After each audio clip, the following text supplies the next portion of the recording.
Et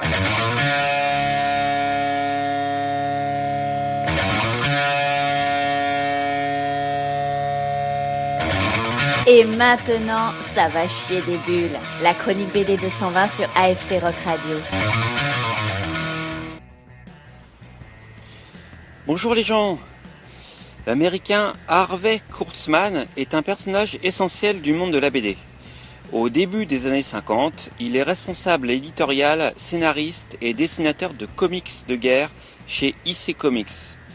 Mais à partir de 1952, il ne se cantonne plus aux histoires de guerre et crée toujours pour EC Comics un comic book humoristique, le fameux MAD, qui ouvrira les portes à de nombreuses revues de bande dessinée, particulièrement en France, où Harakiri, Pilote, L'écho des savanes et Fluide glacial se sont inspirés de ses pastiches et de son esprit corrosif.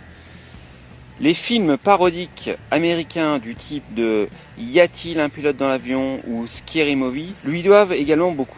En 1956, Harvey Kurtzman demande 51% des parts de MAD, qui n'est plus un comic book et est devenu un magazine. Mais il n'obtient pas ses parts et quitte EC Comics qui continue à publier MAD sans sa participation.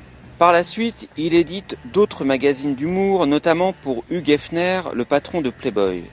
En 1959, il propose à un éditeur un nouveau concept, la publication directe d'une bande dessinée en livre de poche, sans qu'il constitue un recueil d'histoires paru auparavant dans des comics. Ce livre, intitulé Harvey Kurtzman's Jungle Book, est un échec commercial et Harvey Kurtzman ne poursuit pas l'expérience. Cependant, tout comme MAD a inspiré les magazines d'humour qui l'ont suivi, le Jungle Book, en tant que premier roman graphique de l'histoire de l'édition, a ouvert la voie aux meilleurs auteurs de la BD underground américaine. Avec Kurtzman, c'est carré et les histoires sont rondement menées.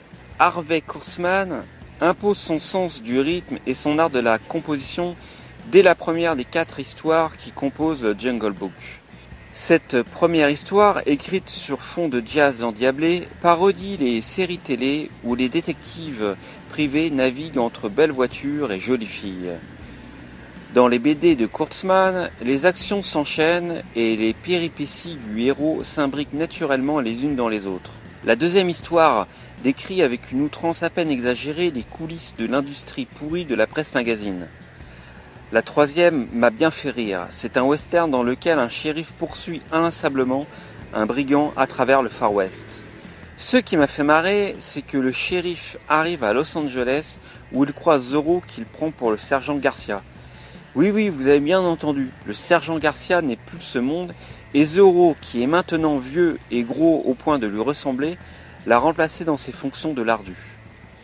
La dernière histoire n'est pas mal non plus.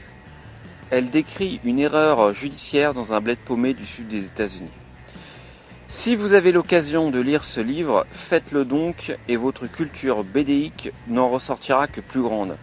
Moi, j'ai lu la traduction publiée par Albin Michel dans le milieu des années 90 avec une belle préface de Georges Wolinski. Elle fait 142 pages, s'intitule Le livre de la jungle et on la trouve encore sur Amazon ou sur eBay pour une vingtaine d'euros. Allez les gens, bisous tendresse et à la semaine prochaine. Et n'oubliez pas de soutenir mon projet de BD sur KissKissBankBank. Tous les renseignements sont sur 120bd.fr/kiss. Vous venez d'écouter Ça va chier des bulles, la chronique BD 220 sur AFC Rock Radio. Vous pourrez réécouter cette chronique samedi à 10h et lundi à 7h30.